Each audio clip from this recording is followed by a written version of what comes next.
You finally have an empty afternoon, nothing scheduled, no deadline breathing down your neck, and within 20 minutes, you're doing something. Answering an email that could wait, reorganizing a drawer nobody will ever look inside, scrolling just to feel like your hands are occupied.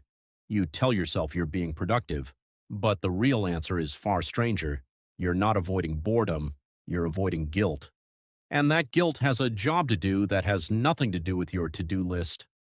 Your brain did not evolve to reward stillness. It evolved to treat unclaimed time as a debt. Think about what rest actually meant for most of human history. It wasn't a reward you earned after finishing your tasks. It was a risk. Every hour spent sitting still was an hour not spent gathering food, not spent repairing shelter, not spent scanning for threats. In a world with no stored wealth, no refrigerators, no safety net beyond what your own hands produced that day, doing nothing wasn't peaceful. It was expensive. So evolution built a feeling to make sure you rarely did it for long. Not exhaustion, not hunger, guilt. In 2010, the psychologist Christopher Hsee, working at the University of Chicago, ran a study that revealed something strange about how people relate to being busy. Hsee gave participants a choice. They could sit and wait 15 minutes doing nothing, or they could walk a distance to complete a pointless task and then walk back for no additional reward. The task accomplished nothing. It had no purpose beyond existing. And yet, when given the choice, most participants chose to do the pointless task rather than sit idle. Hsee called this idleness aversion. His conclusion wasn't that people love busy work. It was that people need a justification for existing in time, and having no task at all felt worse than performing a completely meaningless one. Motion, even pointless motion, felt safer than stillness. That finding should sound familiar because you've lived it.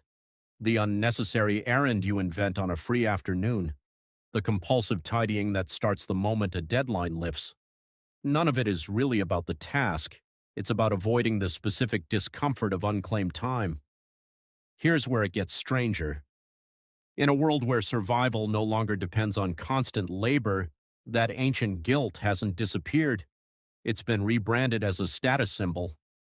The researcher Silvia Bellezza at Columbia Business School published a study in 2016 examining a shift in how people signal social standing. For most of history, visible leisure, the ability to be seen doing nothing, was the ultimate marker of wealth and status. If you didn't have to work, everyone knew you'd made it. But Bellezza's research found the opposite pattern emerging in modern life. Busyness itself had become the flex. Complaining about a packed schedule, name-dropping how little sleep you got, filling every visible gap in your calendar, all of it now signals status the way idle leisure once did. Your ancient guilt about unclaimed time didn't just survive into the modern world, it got a promotion. Now it's not just keeping you moving, it's being publicly rewarded for keeping you moving. But there's a piece of this story that complicates the whole picture, and it comes from looking at people who still live closer to the way your ancestors did.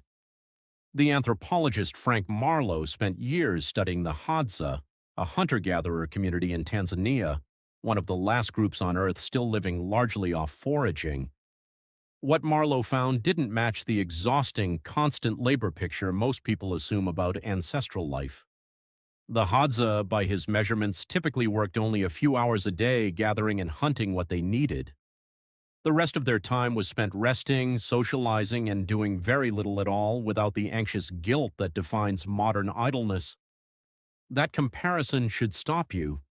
If constant busyness were truly the ancestral default, the Hadza should feel it too. They don't, at least not in the way modern people do, which suggests something uncomfortable.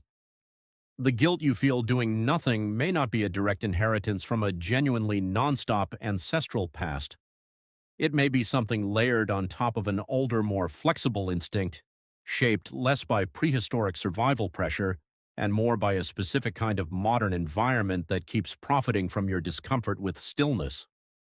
An economy built on productivity benefits enormously from a population that feels wrong when it isn't producing.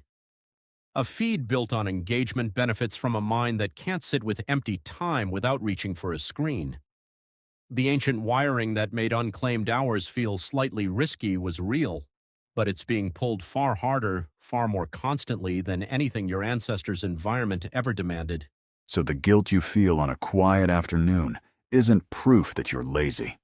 And it isn't a pure echo of ancient necessity either.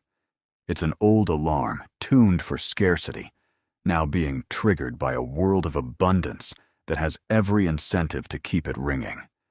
Which means the discomfort is worth questioning rather than obeying automatically.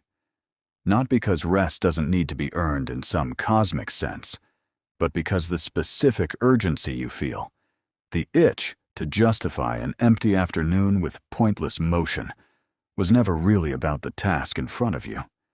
It was about a debt your ancestors sometimes had to pay, and a debt that modern life has learned to invoice you for constantly, whether or not it's actually due.